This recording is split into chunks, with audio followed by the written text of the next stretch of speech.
Bitcoin की dominance एक बहुत अजीब शेप ले रही है और मैं बिटकॉइन की डोमिनेंस के लिए आपको एक बड़ी चेतावनी देना चाहूंगा। जुलाई के महीने में जिस डायरेक्शन में बिटकॉइन की डोमिनेंस जा रही है वो बहुत ज्यादा क्रिटिकल है। पर उससे पहले इस वीडियो में बताई गई हर एक बात जो है एजुकेशन और एंटरटेनमेंट पर्पज से ही है। ये केवल आपको थ्योरेटिकल मॉडल सिखाने के लिए है।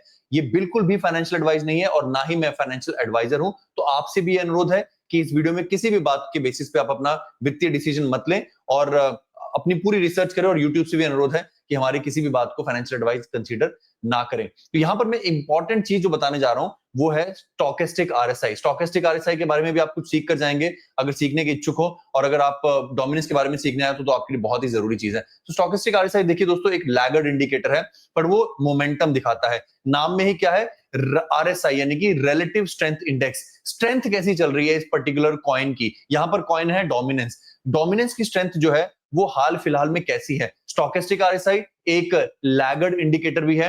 लैगर्ड इंडिकेटर वो होता है जिसका प्रभाव हमें बाद में दिखाई देता है, जो हमें दिख जाता है कि ये कहां पहुंचा है। तो यानी अगर आप वापस जाएंगे और इसकी डेफिनेशन सीखना चाहेंगे तो आप देखेंगे कि स्टोकेस्टिक आरएसआई फिलहाल जो है वो बॉटम पे है। नेचुरल सी बात है, बिटकॉइन की डोमिनेंस भी पिछले कुछ दिनों से नीचे आती जा रही है तो ये जस्टिफाई करता है। पर हम अक्सर ये निर्णय ले पाते हैं कि किसी कॉइन की या किसी इंडिकेटर की दशा आने वाले समय में कैसे जाने वाली है बेस्ड ऑन कि उसका स्टोकेस्टिक आरएसआई यहां पर कहां पर बैठा हुआ है। तो आप देखेंगे तो डोमिनेंस का स्टोकेस्टिक आरएसआई ऑलमोस्ट शून्य पर बैठा हुआ है।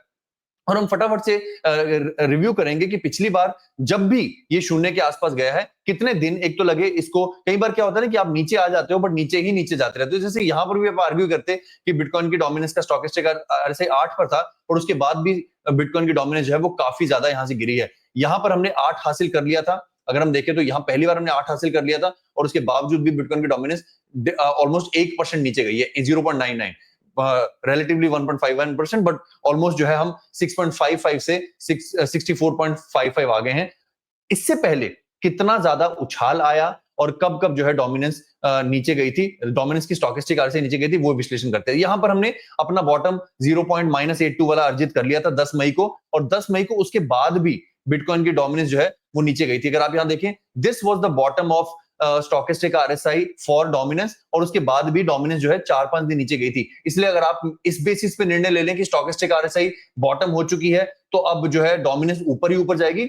1-2 दिन डोमिनेंस आपको छका सकती है। पॉजिटिव बात यह है डोमिनेंस के बारे में कि अभी ये अपने 100 डेज मूविंग एवरेज के ऊपर है। तो यानी कि अगर थोड़ा सा नीचे जाती भी है तो ये वर्स्ट केस 64.38, जो आप यहाँ पर ब्लू लाइन भी देख सकते हैं, इसका 100 डेज मूविंग एवरेज, और ग्रीन लाइन जो है 64.83, ये इसका शॉर्ट टर्म रेजिस्टेंस रहेगा। अगले 2-3 दिन जो है मैं डोमिनेंस को एक्सपेक्ट करता हूं कि वो दिन दो लाइनों के बीच में घूमेगी। इवेंचुअली जब स्टोकेस्टिक आरएसआई कंप्लीटली खत्म हो चुकी होगी, मर चुकी होगी, बॉटम आउट कर चुकी होगी और स्टोकेस्टिक आरएसआई जो है वो ऊपर जाना शुरू करेगी, तब आप देखेंगे, तब हम 50 डेज मूविंग एवरेज को भेद कर, जो मैंने यहां पर ये अजीब सी चित्रकारी की हुई है, जो कि मेरा बहुत ही स्ट्रॉन्ग थीसिस भी है अबाउट बिटकॉइन की डोमिनेंस को लेकर, जिसको मैं सामान्य शब्द में कहता हूं बिटकॉइन डोमिनेंस टू 70%। 70% उसका अर्जुन की आंख वाला लक्ष्य है, मछली की आंख वाला लक्ष्य है। और बट जरूरी नहीं कि हम 70 जाएं, बड़ी इसको ऊपर ही ऊपर जाना है। उसके दो बड़े कारण मैं आपको यहां पर बता देता हूं। पहला है 15 जुलाई को आने वाले इन्फ्लेशन का डेटा, जो कि उम्मीद है कि इन्फ्लेशन बढ़कर आएगा 2.7%।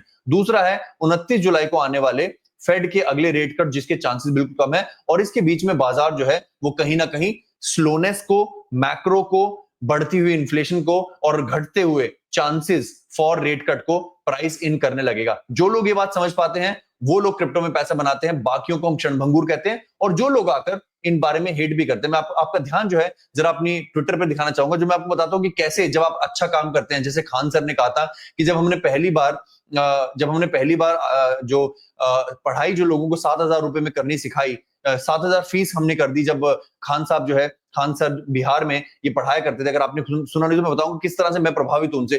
खान सर कहते थे कि अगर आपको यूपीएससी की परीक्षा के एंट्रेंस देनी होती थी तो 2-3 लाख रुपए लगते थे फिटजी वगैरह के। तो उन्होंने 7,000 रुपए में पूरा हॉल भर के 4-5 हजार बच्चों को पढ़ाना सिखाया।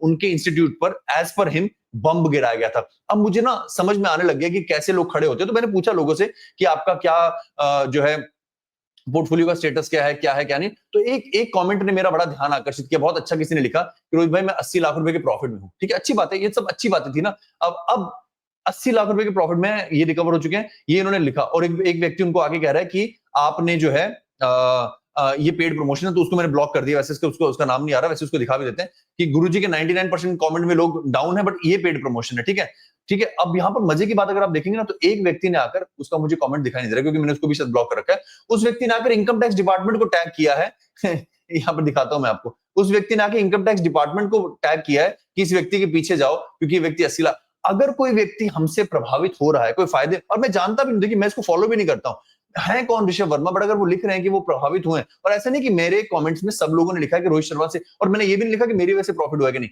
आपको प्रॉफिट हुआ है। कुछ लोग 70% भी डाउन है, कुछ लोग, तो मैंने भी कहा कि मैं आपको गाइड करना चाहूंगा कि आप डाउन क्यों है। कुछ लोग 80% ऊपर हैं, ठीक है, कुछ लोग 90% डाउन है, तो मैं जानना चाहता था लोग कैसे। बट एक व्यक्ति ने जहां आकर लिखा कि मैं रोहित भाई आपकी वजह से 80% प्रॉफिट में हूं, वो व्यक्ति को आकर लोग जो है वो ये कहते हैं कि इनकम टैक्स इसको पकड़ो आके। मतलब मैं आपसे बताना चाहता हूं कि बाजार में कितनी नेगेटिविटी है, या फिर ये उस वजह से है जिन लोगों के खिलाफ हमने मुहिम छेड़ी है, जो लोग आपको मिसगाइड करते हैं, वैनरी खरीदो, पाई कॉइन खरीदो, और हम यहाँ पर किसी कॉइन का प्रमोशन नहीं करते, हम यहाँ पर सिर्फ पढ़ाने और सिखाने आए हैं। मैं चाहूंगा आप हमारे ट्विटर पर आकर हमसे जुड़े और इन लोगों के खिलाफ हमारे साथ तो खड़े हो कम से कम। यार मैं अपने आपको अकेला ना पाऊं। अभी हमने सिर्फ 17 जून को, ये 27 जून को ये ट्विटर शुरू किया, तो पहला ही नियम हमारी जो किताब का है वो हमने यहाँ पर लिखा है। जो लोगों को हमने किसी कॉइन को खरीदने के लिए कहा, हमने कहा बिटकॉइन खरीदें, ऑल्ट कॉइन को, जो भी है, आप आकर हमसे जुड़े।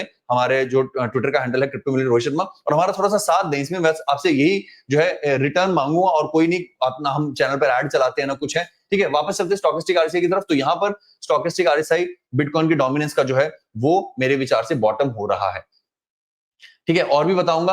अब ये उठना कब शुरू होगा, अमूमन जो है बॉटम होने के बाद हम यहां पर जैसे बॉटम हुआ था तो 1-2 दिन जो है उसके बाद उसका फेक डाउन होता है, फेक आउट होता है, जो भी बोलेंगे आप। तो यहां पर भी मुझे लगता है कि 1-2 दिन जो है, वैसे बॉटम हो चुका है, ये 8 जुलाई को बॉटम हो गया था, अभी 5 दिन तो हो ही चुके हैं। मेरे विचार से बकरे की अम्मा कब तक खैर मनाएगी, बिटकॉइन की डोमिनेंस इवेंचुअली ऊपर जाएगी। और इसी विचारधारा के साथ मैं पूरा अपना जोर लगाकर आपको सिखाता हूं कि मेरा औचित्य यहां पर केवल आपको पढ़ाना है, गलतियां करने से बचाना है, फोमो से बचाना है, धीरे धीरे बाइंग करना सिखाना है। और फिर से आज काफी लोग आके इस वीडियो को रिपोर्ट करेंगे, यूट्यूब जी ये बिल्कुल भी फाइनेंशियल एडवाइस नहीं, हम यहाँ पर अध्यापक की तरह केवल आपको ट्रेडिंग के, जिंदगी के फलसफे सिखाने के लिए आए हैं। अगर आप इस मुहिम में हमारे साथ जुड़े हुए हो, अगर आपको एक ही वीडियो में करोड़पति नहीं बनना है और आप धीरे धीरे सीखने के इच्छुक हो, तो चैनल को सब्सक्राइब करो। और अगर आप चाहें, अगर आप करोड़पति जल्दी भी बनना चाहते हैं, तो उसके लिए हमारे दूसरे चैनल है सीएमआरएस मीम्स पर, हम आपको मीम्स के बारे में डिटेल एनालिसिस बनाते हैं। Smoking chicken fish, AI16Z, Toshi, Popcat. ये फाइनेंशियल एडवाइस, ये बाइंग ऑर्डर नहीं है। I am not asking to buy Popcat, I am just telling you Popcat और शिबा इनू का इंसल्टिंग प्राइस, उनके सही लेवल्स क्या है। सीएमआरएस ट्रेडिंग पर आप ऑलरेडी वीडियो देख रहे हैं। सीएमआरएस ऑल्ट्स पर हमने अभी भी वानरी कॉइन जो है लॉन्च किया, अगर आप नाम देखेंगे, वानरी कॉइन का हमने रिव्यू किया, वो भी एक व्यक्ति के लिए, जो हमारे रजत भाई, जो हमारे व्यूअर हैं, उन्होंने हमसे बार बार कहा था कि जो है आप मुझे वानरी के बारे में बताओ। उन रजत भाई के चक्कर में हमने वानरी का रिव्यू किया है, अदरवाइज मैं कभी वानरी का रिव्यू नहीं करता। और तो इसके लिए सीएमआरएस ऑल्ट्स पर आपको अगला जो वीडियो मिलेगा वो है ईथ का अगला डंप। ये मैं वीडियो डालने वाला हूं एक दिन के अंदर अंदर, तो इसको सीएमआरएस ऑल्ट्स को सब्सक्राइब कर लीजिएगा। और हमारा जो चैनल था सबसे ओरिजिनल मिलियनर, जिसमें बहुत सारी स्ट्राइक आ रखी है, we are not allowed to put any videos on top of it, इसका नाम बदल के हम सीएमआरएस इंडिया कर रहे हैं। ठीक है, तो ये हमारे चैनल्स हैं, इनको आप सब्सक्राइब कर लीजिए। अगली वीडियो में आपसे मिलते हैं, तब तक अपना ख्याल रखिए, अपने माता पिता का भी ख्याल रखिए अच्छे से, अपना बहुत सारा ख्याल रखिए। धन्यवाद।